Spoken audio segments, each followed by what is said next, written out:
Coming up this Saturday, the Lion's Eye Institute is inviting you to gather and focus on keeping the world in sight during their annual Eyeball Gala. This event will showcase the ideas that Lion's Eye is pioneering to help the visually impaired. And with us today are the Gala's guest speakers, Mrs.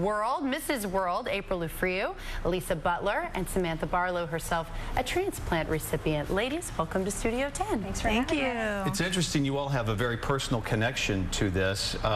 Lisa, you woke up one morning years ago and you couldn't see anything out of one of your eyes. 15 years ago, I was a news anchor in New York, really co-hosting a morning show, much like this show. Sure. And I had started noticing, initially, I was having trouble reading the prompter, but I had great vision.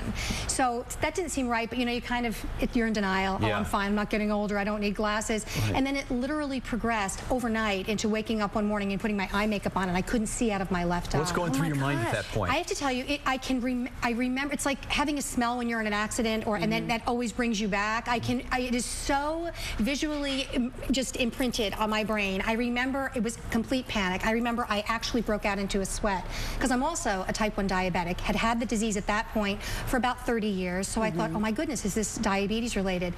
A very, very long story to make it very short. I went through 3 years of misdiagnosis, a lot of testing, and a lot of doctors telling me it's the retinopathy, but I knew it was something else. Unfortunately, I didn't have the benefit of the Lion's Eye, because if I did, you know, they certainly would have steered me to the right doctor. But eventually, the right doctor determined that I had a very large meningioma, a brain tumor, on my optic nerves. By the time they found it, after a 15-hour surgery, it was removed successfully, but I lost all of the sight in my left eye and 2/3 of the vision in my right eye. So not only is this life-changing for you from a health perspective, it was life-changing for you from a career perspective. It completely altered my life. So, I mean, at that point, you know, what are you thinking? Now I just need to figure out a way to embrace this and go on? It took a while. I spent about 2 years in bed. I was severely depressed, and I was kind of like April. I was a Miss America contestant, had always been a professional singer and an entertainer. So I thought, well, I don't need much vision to sing and perform, so I parlayed it into that. And through a lot of hard work and introspection, I kind of got to a point where I realized this is bigger than I'm giving it. I can't let this define me.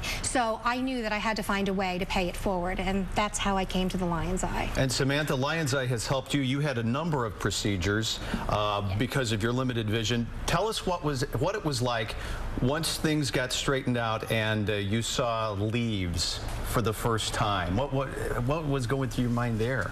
It was crazy. I was 9 at the time, and I just remember looking at the tree in my parents' front yard and thinking, wow, it's not just a blob of green. There's actual little individual leaves up there. So it was kind of like, aha, wow. And now, Samantha, you were a recipient of a cornea transplant, correct? Yes, one in each eye. And we saw you last year, and has anything changed since then, or are you still doing well? Everything's the same, nothing, no major changes. Every day is a little different. Some days it's better, some days it's worse, but it's not anything horribly bad or horribly good. It's normal for me. And April, you and your children, I believe, have retinal degenerative eye disease that can result in blindness. How are you guys coping with all this? Actually, I was just like Lisa. When we were diagnosed, all 3 of us were diagnosed on the same day. So very traumatic. My poor husband, I just give him so much credit, because we were in Jacksonville at DeShands Hospital, had to drive those 4 hours back, and I was a basket case. My husband's keeping his composure, but I fell into deep depression. Even though I knew it was a genetic disorder, my sister has RP, but we were misdiagnosed as well. So I always really preach, really dig deep into your genetic history, because when I was getting married, you know, had no clue that I was actually the carrier. We thought we had recessive, which would take two parents to make the positive. So that's why I was such in big denial and went into depression, and then I had to get up out of bed as well, put on my boxing gloves and fight for my kids, and that's why I wear the the banner and the crown, because that was my way to open doors. I needed an audience. I needed to be a voice for my children.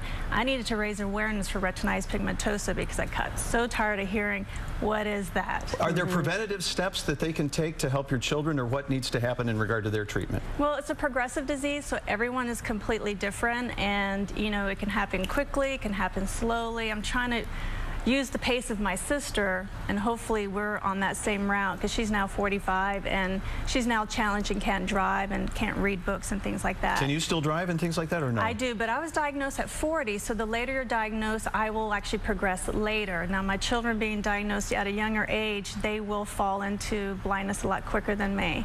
So, you know, it's kind of a blessing that I'm okay, even though I do see changes as well, which I thought was old age approaching me. I have depth perception. I'm not graceful walking down steps, and I'm a beauty queen. Oh, now you've got to be pretty good at it. Oh, no, I can't tell where the ending. So. She ran over here in heels. I did. She can pull it off when she's got it. Exactly. That's what it's all about, is finding that inner strength and pulling it off when you gotta. But we want to tell you how you can help support the fight in any kind of eye disease, and that is by attending the Keeping the World in Sight Gala at T. Pepin's Hospitality Center. It is black tie optional, and it is happening on Sunday at 7 o'clock. Saturday, I'm sorry. See, I couldn't see that. She corrected us. At 7. So you can go to lionseyeinstitute.org/eyeball to learn more about that. And the Eyeball is a fantastic event every year. So again, get involved and help support the fight against eye disease. Thanks, ladies. Thanks so much.